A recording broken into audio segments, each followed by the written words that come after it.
What's up? Look, we're heading out. We got a little surprise back there behind the little brute force. You'll get to see it in a little bit.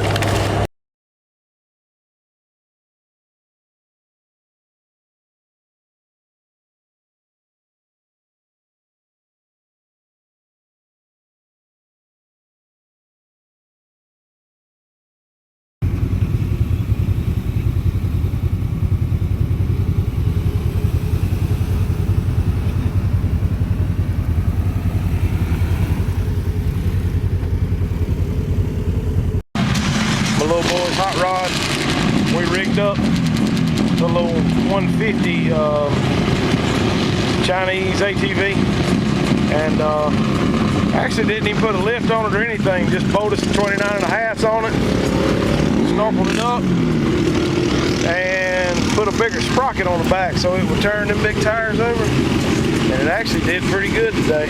So you can see you got it muddy, you got it out on the trails a little bit. So we're going to do some few modifications on it because the tires hit when you turn all the way. We got to fix that. A couple little things, get some more lights on it, and this thing's going to be ready.